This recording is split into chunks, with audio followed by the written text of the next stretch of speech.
नागपुर में राष्ट्रीय स्वयंसेवक संघ आरएसएस के सरसंघचालक मोहन भागवत ने देवभक्ति और देशभक्ति को लेकर बड़ा बयान दिया है। उन्होंने कहा है कि भारत में देवभक्ति और देशभक्ति को अलग अलग देखा जाता है, लेकिन वास्तव में दोनों एक ही हैं।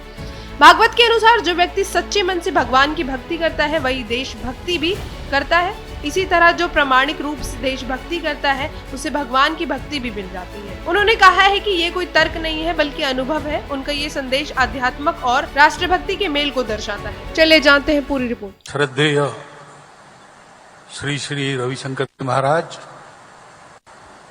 और सभी बंधु भगिनी, गुरुजी के अमृत वचन सुनने के बाद और कुछ बोलना बाकी नहीं है। यही सार है जो ध्यान में रहना चाहिए। लेकिन उन्होंने मुझे बोलने के लिए कहा है तो उस आज्ञा का मैं पालन कर रहा हूं। देवभक्ति और देशभक्ति थोड़ा अलग अलग दिखता है, इसलिए दो शब्द उपयोग में लाते हैं। लेकिन वास्तविकता यह है कि हमारे देश में, भारत में, ये दो अलग नहीं है।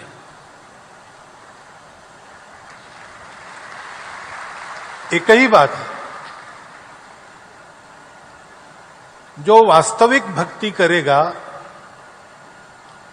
वो देश की भी भक्ति करेगा, और जो प्रामाणिकता से देशभक्ति करेगा उससे भगवान देवभक्ति भी करवा लेंगे। ये तर्क नहीं है, ये अनुभव है। ऐसा होता है क्योंकि हमारा भारत देश बना कैसे, किसी ने बनाया तो है नहीं। कितने वर्षों से भारत नाम है, बहुत प्राचीन समय से, शायद इतिहास भी तब तक जागा नहीं था। वो भारत बना क्यों? इसीलिए बना। शिव शंकर जी आदि गुरु है, तो सबके अंदर जो एक तत्व है उसको जानने के 108 रास्ते सबको सिखाने वाले शिव जी है। अलग अलग पद्धतियां, 108 प्रकार की। मनुष्यों की प्रकृति अनेक प्रकार की है, तो सबको एक ही रास्ता सुहाता नहीं है। रुचि नाम वैचित्र्यात रुजु कुटिल नाना पतयुताम। रुचि वैचित्र्य के कारण, सबकी अलग अलग टेस्ट होने के कारण,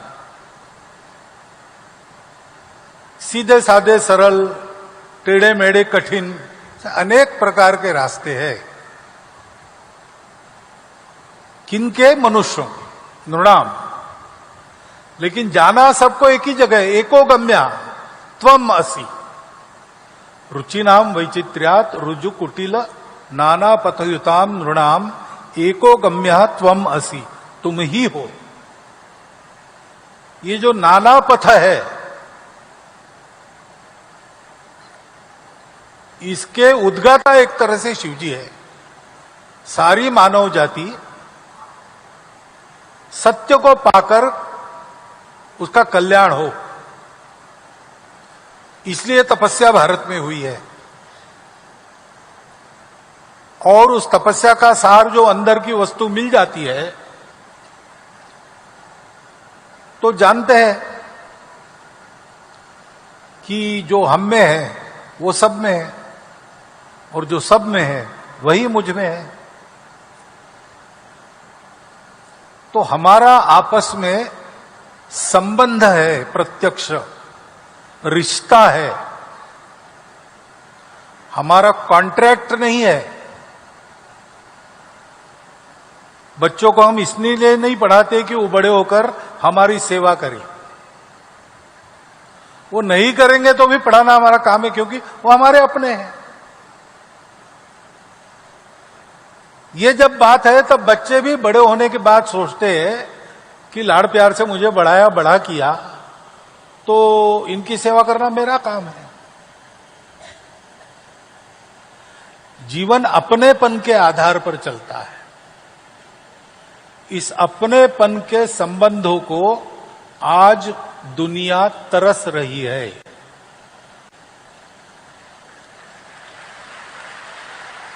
क्योंकि 2000 वर्षों से जिस प्रभाव में दुनिया चली, वो प्रभाव अधूरी बात पर आधारित है।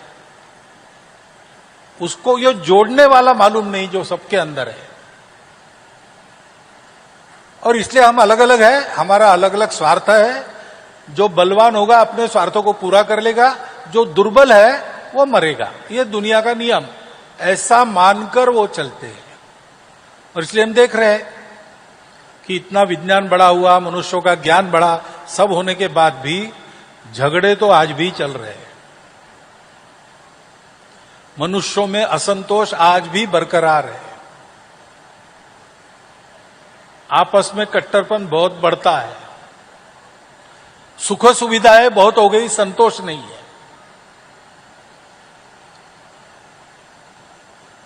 विकास बहुत हो रहा है, पर्यावरण खराब हो रहा है। तो ये सारा देखकर दुनिया अब लड़खड़ा रही है। उनको रास्ता नहीं मिल रहा है। रास्ता कहां है? रास्ता यही है, शिव जी के पास है।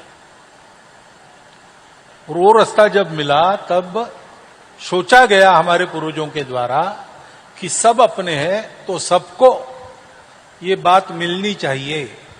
और ये बात सबको देना एक व्यक्ति का काम नहीं है, तो पूरा देश इसके लिए तैयार करना चाहिए। इसलिए बहुत बड़ी मात्रा में गांव तक, जंगलों तक, झोपड़ी झोपड़ी तक हमारे पूर्वजों ने ज्ञान का प्रबोधन किया और पूरा एक देश ऐसे बनाया जिसका जीवन देख के दुनिया समझ जाए।